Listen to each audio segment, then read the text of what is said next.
Hi, I'm Michael and welcome to Michael's Matters. And today, as it sits, a majority of seniors receive Social Security benefits as one of the main sources of income in retirement every single month. In fact, it represents over 50% of their monthly income for not only seniors on Social Security retirement, so that's SSA, but also Social Security Disability, SSDI, and Supplemental Security Income, or SSI. But according to recent surveys, the assuredness of this income into the future is beginning to wane and is down to the point that only 3% of people who are from the age of 30 years old to 48 years old, so that's my generation, believe that Social Security benefits will even be there by the time they get their retirement age. Now, there really is a panoply of reasons for why folks who are even only a few years away from retirement, right down to those who are about to retire, as well as those younger generations, feel this way. And we're going to talk a little bit about some of the causes for that as well. But today we want to focus primarily on what are some of the things that can be actually done to fix these problems with Social Security so that it can last as a resource for Americans for generations to come. So today we're going to talk about 6 different ways to fix the issues that are causing the Social Security system to fail, whether or not they will ever actually come to pass, and why they have not been implemented yet. Now, this is Michael's Matters. And before we get to it, if you like this video, if you find it interesting, if you find it helpful, if you find it useful, please don't forget to like and subscribe. That way you can get updates when my newest and most informative videos become available. So today we're going to start off with the potential solutions to the problem of the failing Social Security program and talk about why it's actually failing. Now, the strangest thing about the Social Security program is the fact that the most realistic solutions to fix it are also simultaneously the least popular, which makes for an infinitely frustrating juxtaposition. But in real-world terms, if nothing is done in the not-so-distant future, then there's going to be severe consequences for some of the most vulnerable people in the United States. So let's talk about the first 3 solutions that could help Social Security last into the future. And of course, these are going to be in the order of what I think is going to be the most painful to the least painful to the least amount of people. Now, the first solution, that to me would be a nuclear option, which has been suggested but luckily never put into place, would be to reduce the overall cost of living adjustment, or COLA, that Social Security beneficiaries receive every single year. Now, in case you're not sure what the COLA is, it's an increase in benefits that happens most years for beneficiaries based on an increased cost of goods that are calculated through something called the CPIW. This increase can range anywhere from 0% in low inflation years up to 6% or more, like it did in this most recent year in high inflation years. Now, by lowering the amount of the COLA that all Social Security beneficiaries get, it would save the state billions of dollars a year, but would leave seniors facing a rising cost of living without even a little cushion of the COLA to help them make up the difference. This in turn, though, would extend the lifetime of the Social Security program, but realistically, at what cost? Now, this is obviously a bad idea, because as it is, the COLA increase already does not adequately provide the necessary adjustment to counteract the effects of inflation for most seniors, and really would hurt more people now than it would actually potentially save in the future. Now, the next option is an equally bad idea that would save existing beneficiaries from losing any benefits, but would cost new and future Social Security beneficiaries dearly. This second idea is to reduce Social Security benefits for all new recipients moving forward. The plan would be to cut payments to new retirees by up to 3%, and by doing this, it would extend the lifetime of the program, but really just for an additional 10 years or so. So, for example, if your monthly benefit was to be at $2,000, then your payment would be cut to $1,940 a month. Now, obviously, the problem with this is that, one, it's sort of unfair. It would mean that those who retired early would actually have larger benefits. Initially, it would cause a huge influx of those people who could retire later to retire early, causing a one-time system shock that would deplete the additional 10 years of savings. So this one also seems like a pretty bad idea. Now, the third idea, which seems to be the most plausible of these last 3 so far, is one that has been toyed with in reality and is sort of implemented now, but more through a carrot and stick approach rather than an implementation by fiat. This is to raise the standard age of the full Social Security retirement benefits. Even right now, the amount of benefits that someone is able to get is going to vary based on what age they retire. So, in short, you can retire early as 62 years old, but it's going to cost you in your monthly benefits, meaning that you'll get a lower Social Security benefit than if you retire at the full retirement age at 67 years old, or if you wait until the latest date possible to retire, which you can do is at 70 years old as well, where you get a much bigger monthly benefit, but you're essentially waiting more years.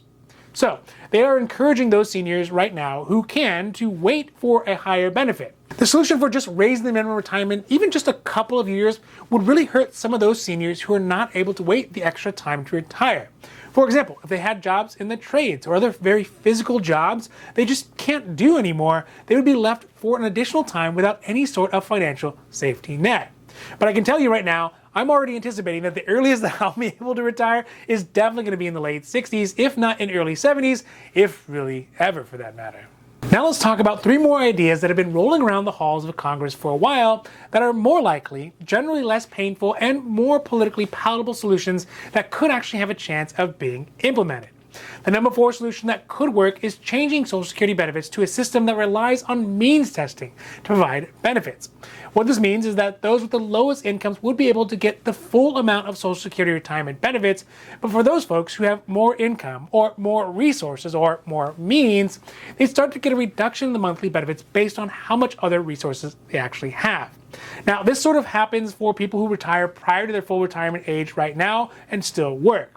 So if you work while you're receiving Social Security benefits under 67 years old, depending on your income, your Social Security benefits will start to get reduced based on how much you make.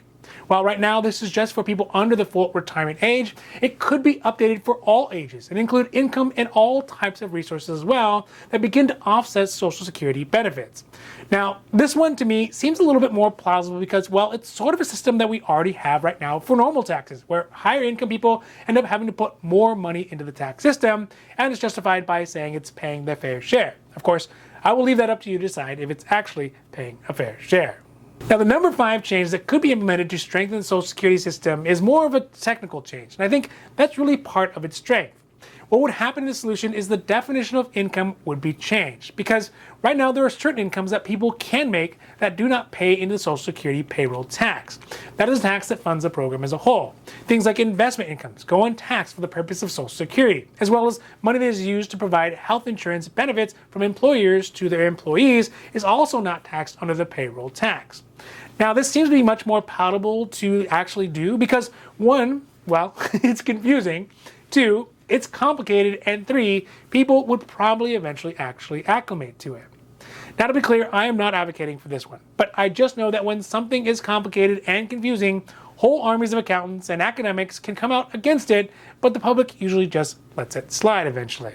Now, the last way that Social Security could be improved, that's number 6, and I think this one will probably be the most doable on a national level, is to adjust the income cap.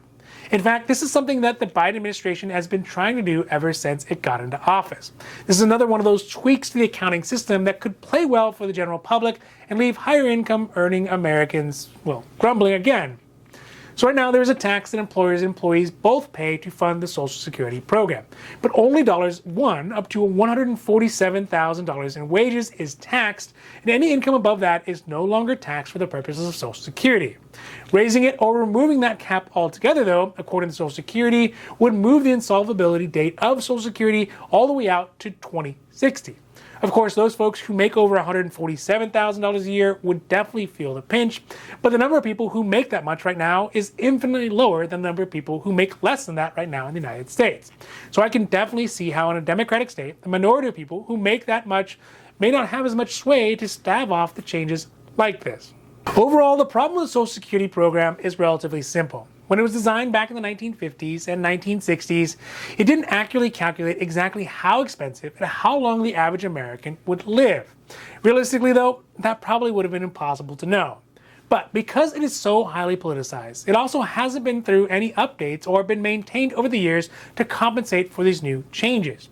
Now, one thing is for sure is that the program as a whole is super popular, which is one of the things that has helped and also been a hindrance to its change. The other aspect is that because it is such a big program affecting basically everybody, no matter which way a change goes to improve it, it's going to help some and hurt others. Now, the sad truth is that whatever happens moving forward, those politicians who represent us cannot avoid the issue for much longer. The solution, though, is probably not going to be equal. In the long run, though, it could be fair. And for the good of the community, for the good of the country, and for the good of our parents, our grandparents, and eventually, yes, even ourselves, somebody's going to have to pay. Even if it's you and me. Now, this has been Michael's Matters, and I hope that you found this video interesting, helpful, or at least useful. And if you did, please don't forget to like and subscribe. That way you can get updates when our newest and most informative videos become available. So that's it for Michael's Matters, and I'm Michael, hoping that you take care of yourself, take care of others, and have a happy, healthy day.